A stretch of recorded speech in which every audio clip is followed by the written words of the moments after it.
Bonjour et bienvenue au jardin d'Écolo Bio Nature. Alors, comme vous le voyez aujourd'hui, nous ne sommes pas dans le jardin parce que le temps est plutôt maussade, hein, il fait crasse-pouille, il bruine depuis plusieurs jours, donc c'est pas du temps à mettre un jardinier dehors. Alors, j'en profite pour faire cette petite vidéo pour vous parler des nouveautés 2017. Donc, en nouveauté 2017, il n'y a pas énormément de choses. J'ai essayé d'être raisonnable cette année.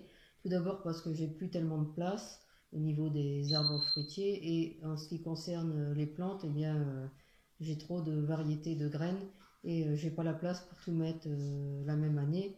Je dois commencer à organiser des systèmes de roulement. Donc, je vais essayer d'être plus raisonnable. Enfin, l'année n'est pas encore finie. La période de semis, d'achat de graines n'est pas encore terminée, donc je peux encore craquer d'ici le printemps. Enfin, pour le moment, nous avons au niveau des arbres fruitiers, j'ai planté un hachis de la variété Shinseki. C'est un arbre asiatique qui est un croisement de pommier et de poirier. Donc ça donne des fruits au goût plutôt de poire, mais à la forme d'une pomme, qui sont très juteux, très agréables.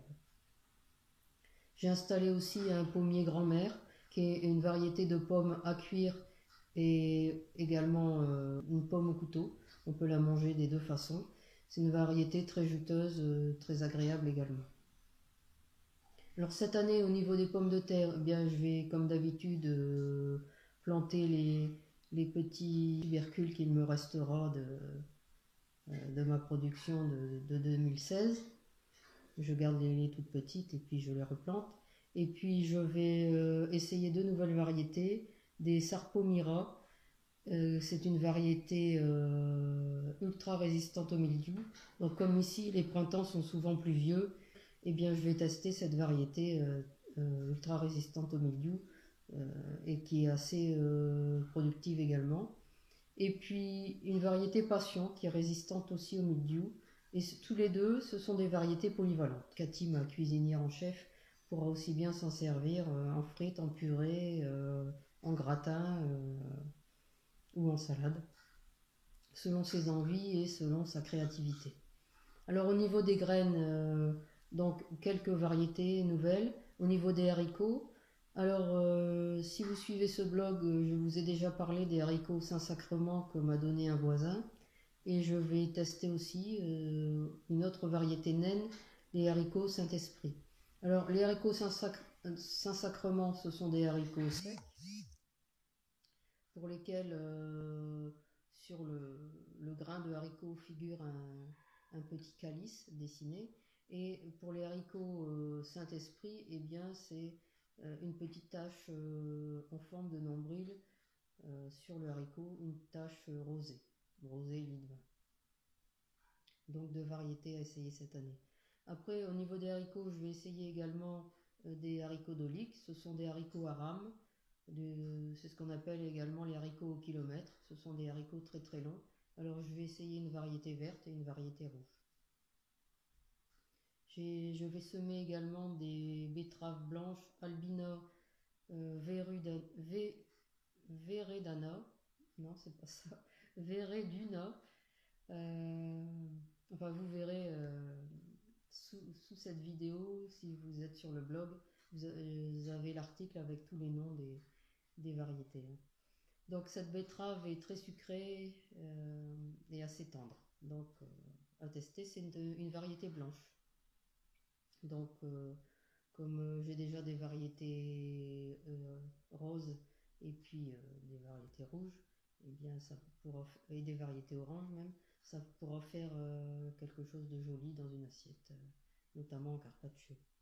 Alors au niveau des variétés colorées, eh bien, je vais essayer aussi des pâtissons jaunes et des pâtissons oranges. Ça m'apportera aussi de la couleur. Au niveau des tomates cerises, je vais essayer une variété de tomates cerises noires. Bon, j'ai déjà la variété prune noire, mais là c'est une autre variété un peu plus noire. Bon, je n'ai pas le nom parce que c'est des échanges que j'ai fait. Et une variété violette. Une tomate blanche, tomate beauté blanche. Ça aussi, ça peut faire joli sur une assiette avec des variétés jaunes, rouges et zébrées, mais une variété blanche en même temps, ça peut être joli. Je vais tester les concombres long blanc de Paris, parce que j'avais pas de variété blanche. Des radis red meat. Alors le radis red meat, c'est un radis japonais de tous les mois, donc qui est blanc à l'extérieur et rosé à l'intérieur, et qui est très riche en vitamine C. Et puis pour terminer, des carottes Purple Haze. C'est une carotte qui est violette à l'extérieur et orange à l'intérieur. Alors où vous pouvez trouver toutes ces graines?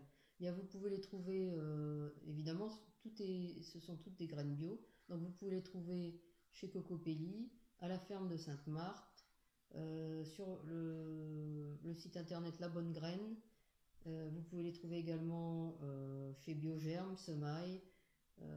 Et puis évidemment, vous pouvez essayer d'en trouver sur Graines de Troc, dans les grainothèques, et puis faire des échanges, que ce soit entre amis ou entre voisins. Alors, avant de vous laisser, je vous rappelle que vous pouvez soutenir mes actions sur Tipeee. Hein. Vous trouverez un petit i sur le coin de cette vidéo, où vous avez aussi le lien sur le blog. Voilà, vous pouvez retrouver d'autres vidéos sur la chaîne YouTube ou sur mon blog www.écolo-bio-nature.com. À bientôt!